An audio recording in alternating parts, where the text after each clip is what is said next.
participation in a process that validates an establishment that never meaningfully changes? What if that establishment doesn't want and doesn't have the consent of the governed? What if the two-party system was actually a mechanism used to limit so-called public opinion? What if there were more than two sides to every issue, but the two parties wanted to box you into a corner, one of their corners? What if there's no such thing as public opinion, because every thinking person has opinions that are uniquely his own? What if what we call public opinion was just a manufactured narrative that makes it easier to convince people that if their views are different, then there's something wrong with that, or there's something wrong with them? What if the whole purpose of the Democratic and Republican parties was not to expand voters' choices, but to limit them? What if the widely perceived differences between the two parties was just an illusion? What if the heart of the government policy remains the same no matter who's in the White House? What if the heart of government policy remains the same no matter what the people want? What if those vaunted differences between Democrat and Republican were actually just minor disagreements? What if both parties just want power and are willing to have young people fight meaningless wars in order to enhance that power?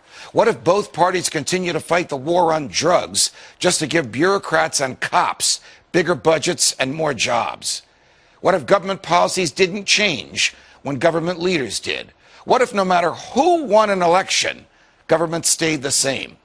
What if government was really a revolving door for political hacks bent on exploiting the people once they're in charge?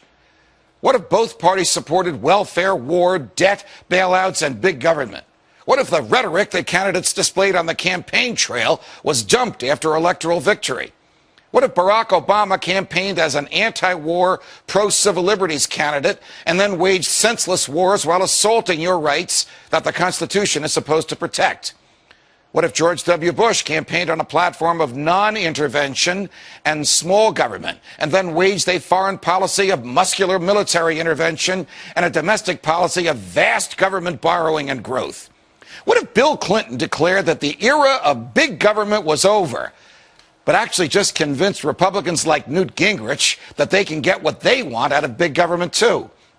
What if the Republicans went along with it? What if Ronald Reagan spent 6 years running for president, promising to shrink the government, but then the government grew while he was in the White House? What if, notwithstanding Reagan's ideas and cheerfulness and libertarian rhetoric, there really was no Reagan revolution at all? What if all this is happening again? What if Rick Santorum is being embraced by voters who want small government, even though Senator Santorum voted for the Patriot Act, for an expansion of Medicare, and for raising the debt ceiling by trillions of dollars? What if Mitt Romney is being embraced by voters who want anyone but Barack Obama, but they don't realize that Mitt Romney might as well be Barack Obama on everything from warfare to welfare? What if Ron Paul is being ignored by the media, not because, as it claims, he's unappealing or unelectable, but because he doesn't fit into the pre-manufactured public opinion mold used by the establishment to pigeonhole the electorate and create the so-called narrative that drives media coverage of elections? What if the biggest difference between most candidates was not substance, but style? What if those stylistic differences were packaged as substantive ones to reinforce the illusion of a difference between Democrats and Republicans? What if Mitt Romney wins and ends up continuing most of the same policies that Barack Obama promoted? What if Barack Obama's policies, too, are merely extensions of those from George W. Bush? What if a government that manipulated us could be fired? What if a government that lacked the true and knowing consent of the governed could be dismissed? What if it were possible to have a real game changer? What if we need a Ron Paul to preserve and protect our freedoms from the government? What if we could make elections matter again? What if we could do something about this?